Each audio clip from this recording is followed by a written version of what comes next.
मेरो राधा रमण गिरधारी, गिरधारी श्याम बनवारी, प्यारो राधा रमण गिरधारी, हो गिरधारी श्याम बनवारी। दीर्घ सूत्री विनश्यति 3 मत्स्यों की कथा है। महाभारत महाशांति पर्व और 3 मत्स्यों की कथा में नीति ये बताती है कि जो व्यक्ति प्रत्येक कार्य में अनावश्यक विलंब करता है उसको दीर्घसूत्री कहते हैं, वह दीर्घसूत्री कहलाता है। और ऐसे व्यक्ति का कोई कार्य सिद्ध नहीं होता और कभी ऐसा भी हो जाता है कि इस बुरी आदत के कारण उसके प्राण भी संकट में आ जाते हैं। और इस संबंध में महाभारत के में एक कथा आई है, आप ध्यान से सुनिए। जय श्री राम, जय जय श्री राम। तो किसी स्थान पर एक तालाब था और बहुत अधिक गहरा नहीं था। उस तालाब में बहुत सी मछलियां रहा करती थी और 3 बड़े मत्स्य भी उसके साथ रहते थे।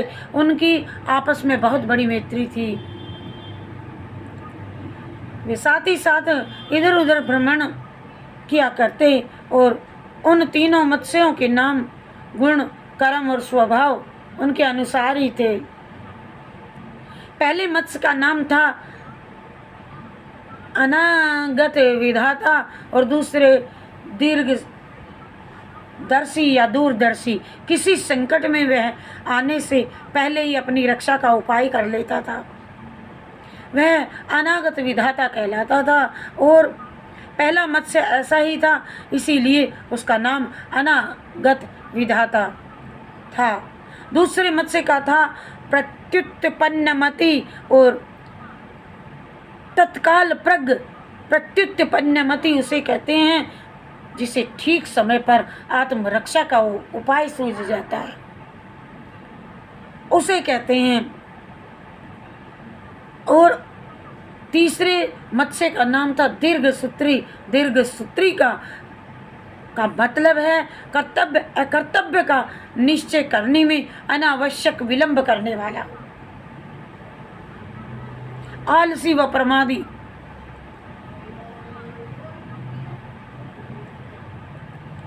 और ये तीनों ही मत्स्य अपने अपने स्वभाव के अनुसार उस जलाशय में रहा करते थे। भाइयों मेरे बहनों, ये समझ लीजिए कि हम जलाशय के अंदर, हम समुद्र में ही हैं, ये हमारे ऊपर ही कथा है। दीर्घसूत्री विनश्यति, गहरा भाव यह है कि आलसी व प्रमादी, देर से काम करने वाला संकट में पड़ जाता है, तत्काल बिना सोचे विचारे वाला भी। और ये तीनों ही मत्स्य अपने अपने स्वभाव के अनुसार उस जलाशय में रहती थी, समुद्र में रहते थे। तो फिर एक बार की बात है कि मछली मारों ने, मछलियां पकड़ने वालों ने, मछली मारों ने मछलियां पकड़ने के लिए उस जलाशय के चारों ओर जाल और नदियां, छोटी छोटी छोटी छोटी उस जलाशय के पास नदियां बना दी। और जिस कारण धीरे धीरे चारों तरफ पानी जाने लगा, बहने लगा।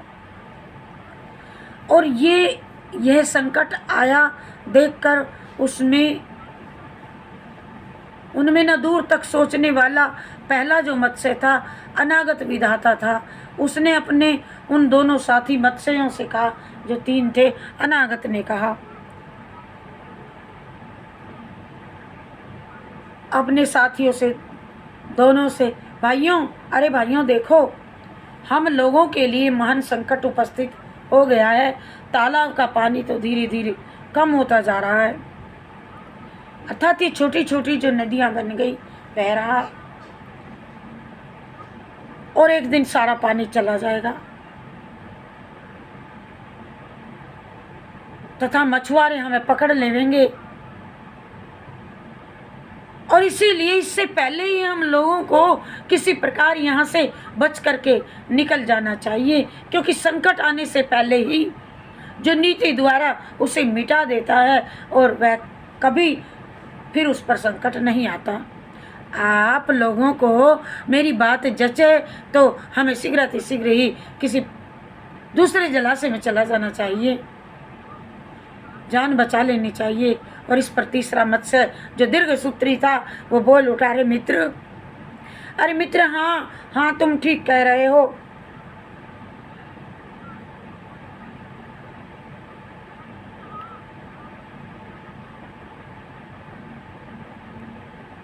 तदंतर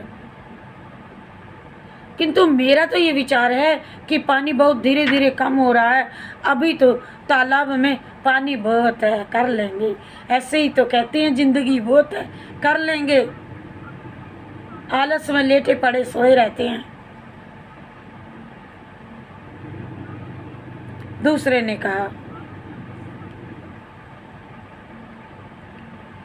अब मित्र तुम्हारी क्या सलाह है? तुम्हारी सलाह उचित ही है, किंतु मुझ में ऐसी प्रतिभा है कि जब संकट काल उपस्थित होने को होता है तब मेरी बुद्धि ठीक समय पर उचित निर्णय दे देती है। कोई बात नहीं, समय आने दो, बताएंगे। कभी भूल होती ही नहीं मुझे। और उसे अपने इतना गर्व था, कहने लगा मुझे भूल नहीं होती, तब मरूंगा तब संभल जाऊंगा।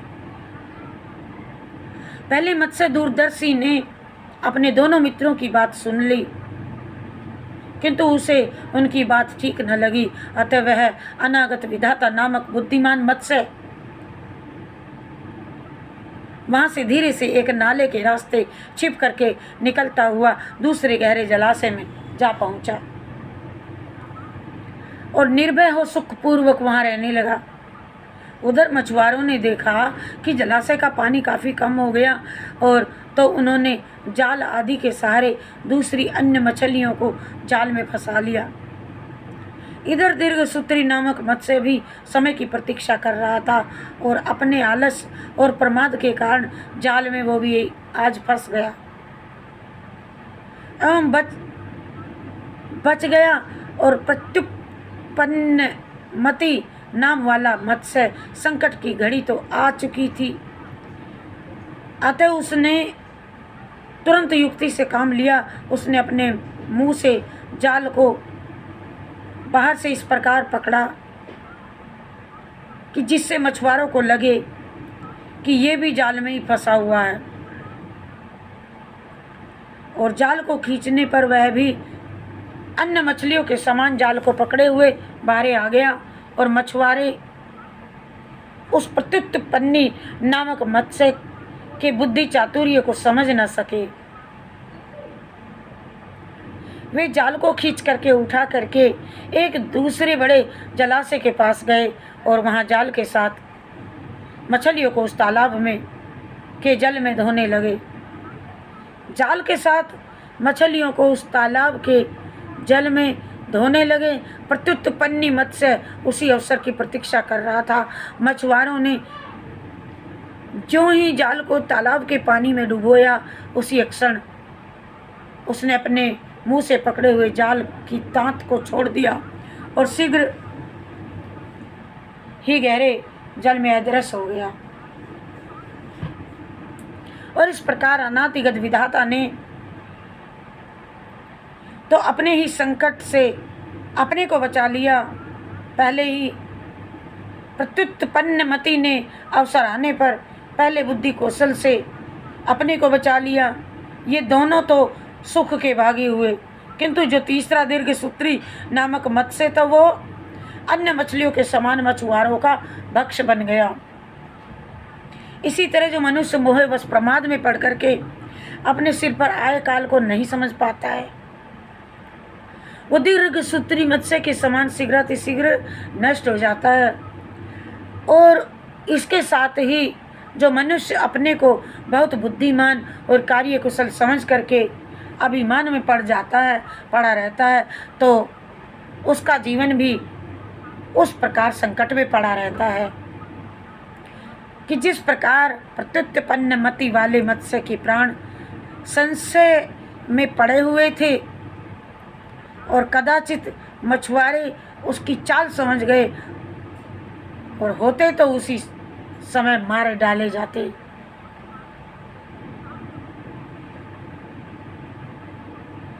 ये नीति यही बताती है कि जब तक काल उपस्थित ना हो जाए उससे पहले ही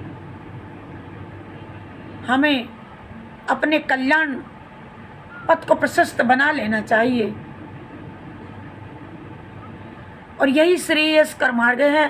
प्रत्युत्पन्नमति मत्स्य के समान अवसर की प्रतीक्षा भी नहीं करनी चाहिए। अरे क्योंकि ये मार्ग ही संशयात्मक है, बुद्धि संशयात्मक। पहला मार्ग तो उत्तम है, दूसरा मध्यम और तीसरा इसके विपरीत दीर्घसूत्री मत्स्य की नीति का अनुकरण करने पर तो हमें इहलोक तथा परलोक दोनों में ही दुर्गति को भुगतना पड़ता है। अतः अनागत विधाता दूरदर्शी बनने की चेष्टा करनी चाहिए। महाशांति पर्व मेरा कहने का मतलब है कि हम सब महासागर में डूबे हुए हैं और मोह ममता की रस्सी में फंसे हुए हैं, जकड़े हुए हैं। काल ने जकड़ रखे हैं और काल से बचने का न सागर में बच पाएंगे, न किसी नदी नाले में बच पाएंगे, न किसी रुके हुए पानी इकट्ठा किया जो जोहड़ बनाया जैसे उसमें भी हमें लेकर के जाएगा मछुआरा। तो हमें भक्ति करनी चाहिए, भक्ति ही सर्वश्रेष्ठ है। महाशांति पर्व से लिया गया ये सूत्र 3 मत्स्यों की कथा आज हमने आपको सुनाई। तो कैसी लगी बताइए, किन किन ने सुनी प्लीज़ एक बार लाइक करके हम समझ लेंगे कि आप बैठे थे, आपने कथा सुनी थी। नहीं भी सुनी हो तो मेरे प्यारे भाइयों बहनों, मेरे प्यारे YouTube चैनल फैमिली, मेरे व्हाट्सएप पर आने वाले बेटा बेटी और मेरे कुटुंब परिवार वाले, मेरे सभी भाई बंधु रिश्तेदार नाती गोती सबको मैं कहती हूँ, भाइयों आप बड़े बिजी हो, मुझे कोई काम नहीं है इसलिए मैं आप तक ये कथा भेजती हूँ। तो आप इसका लाभ उठाइए। श्रीमन नारायण नारायण नारायण भजमन नारायण नारायण नारायण नारायण नारायण नारायण जय जय नारायण नारायण नारायण हरि हर नारायण नारायण नारायण श्रीमन नारायण नारायण नारायण ओ जय जय नारायण नारायण नारायण जय जय नारायण नारायण नारायण हरि हरि नारायण नारायण नारायण जय जय नारायण नारायण।